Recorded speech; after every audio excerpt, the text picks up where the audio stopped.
हजारों साल पहले हजारों ने देखी थी इच्छा मृत्यु। जी हाँ, आपने सही सुना। हजारों साल पहले हजारों आँखों ने देखी थी इच्छा मृत्यु। कैसी थी वो इच्छा मृत्यु? सब हैरान थे उस समय। आज हम इच्छा मृत्यु के विषय में सुनते हैं। विदेशों से ये आवाज़ उठी, जो बीमार थे, जो चल फिर नहीं सकते, जो क्रॉनिक डिजीज़ से ग्रस्त हैं, उनके परिवार वालों ने, उन बीमारों ने अपनी अपनी सरकारों से इच्छा मृत्यु को प्राप्त करने की अपील की थी, लेकिन शायद दुनिया वालों ने उनकी नहीं सुनी। लेकिन ये सच है कि दुनिया में सबसे पहले इच्छा मृत्यु का जो उदाहरण हमें मिलता है वो हजारों साल पहले मिलता है। एक व्यक्ति जिसने इच्छा मृत्यु को वर्ण करने की इच्छा जाहिर की, वो प्रकांड पंडित था, महाबली था। उसने सारी दुनिया को फतह किया था और जब उसने इच्छा मृत्यु का वरदान मांगा तो उसको इच्छा मृत्यु का वरदान भी मिला। पृथ्वी और कुदरत का एक नियम है कि जो इस पृथ्वी पर आया है उसकी मृत्यु सुनिश्चित है। फिर वो चाहे पेड़ पौधे हों, जीव जंतु हों, आंधी तूफान हो, बर्फ़ हो, बहती नदियाँ हों, जो भी है वो मृत्यु को प्राप्त होता ही है। बहती नदियों का पानी समुद्र में मिलता है, समुद्र से फिर वो बादल बनता है, बादल फिर बरसते हैं, गरजते हैं, बर्फ़ गिरती है, ये क्रम चलता है।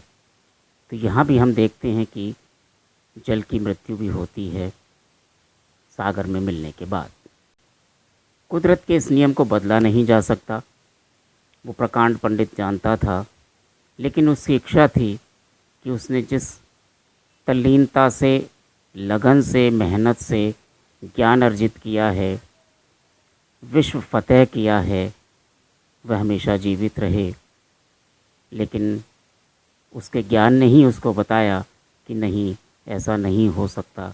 फिर भी एक दृढ़ निश्चय था कि शायद अमृत का वरदान मिल जाएगा, लेकिन ऐसा नहीं हो पाया।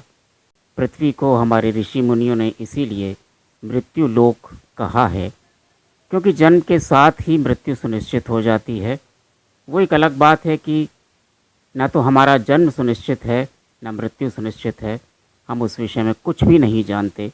जन्म कब होगा ये भी नहीं मालूम, मृत्यु कब होगी ये भी नहीं मालूम, लेकिन मृत्यु शाश्वत सत्य है, उससे हम नकार नहीं सकते। तो दुनिया में सबसे पहला इच्छा मृत्यु का जो उदाहरण है वो हजारों साल पहले इस पृथ्वी पर लोगों ने देखा, और वो भी एक भव्य तरीके से इच्छा मृत्यु हुई। रणभूमि में दोनों तरफ सेनाएं सजी, हजारों की संख्याओं में सैनिक आए, युद्ध हुआ और तमाम लोगों की मृत्यु हुई उसमें। लेकिन उन्हीं में एक था जिसने ये सारा स्वांग रचा था। 14 वर्ष उसने निर्धारित किए थे अपनी इच्छा मृत्यु के लिए। 14 वर्ष तक इंतज़ार किया, जतन किए, तप किया, और उसने यह भी सुनिश्चित किया कि उसको इच्छा मृत्यु कौन देगा। यह अपने आप में एक बहुत बड़ा उदाहरण है। वैसे इस विषय में आप जानते सभी हैं, लेकिन इच्छा मृत्यु के दृष्टिकोण से कभी आपने नहीं सोचा।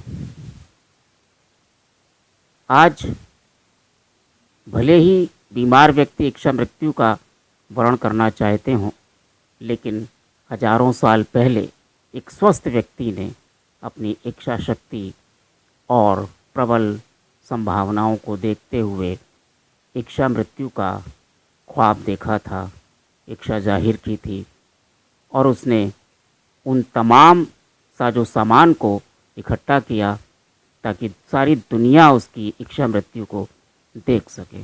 जी हाँ, मैं बात कर रहा हूँ रावण की।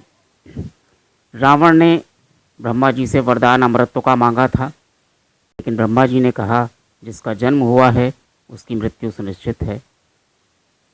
तब उसने शांति प्रिय मानव समुदाय को तुच्छ मानकर छोड़ दिया था और बाकी सभी जनजातियों से अबद्ध होने का वरदान मांगा था। लेकिन ज्योतिषाचार्य दशानन ने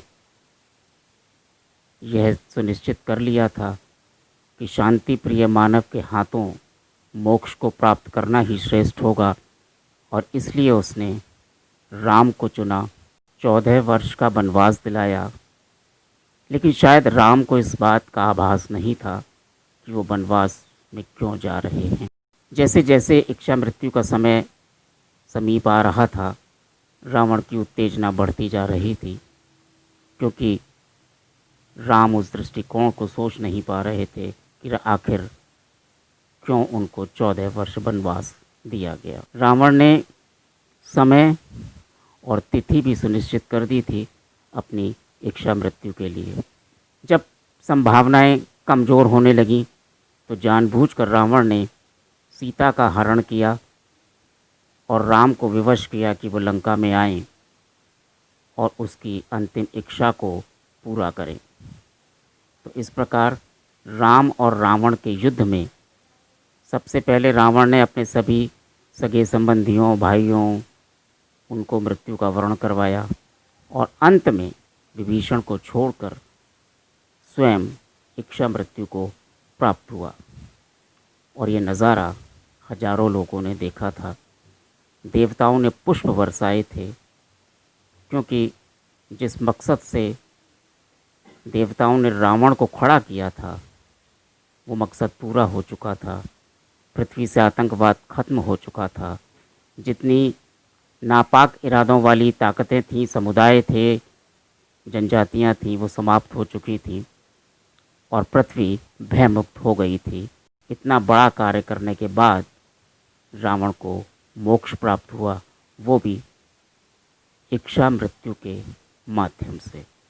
तो इसे कहते हैं ब्राह्मणत्व, इसे कहते हैं ज्ञान, इसे कहते हैं ज्योतिष, कि जब व्यक्ति अपनी इच्छा मृत्यु को भी सुनिश्चित कर दे तो इससे बड़ा ज्ञानी और कौन हो सकता है।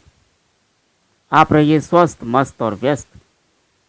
सोशल डिस्टेंसिंग का ध्यान रखिए, मास्क पहनिए, अपनी इम्यूनिटी बढ़ाइए, घर में रहिए, एकांतवास का आनंद लीजिए।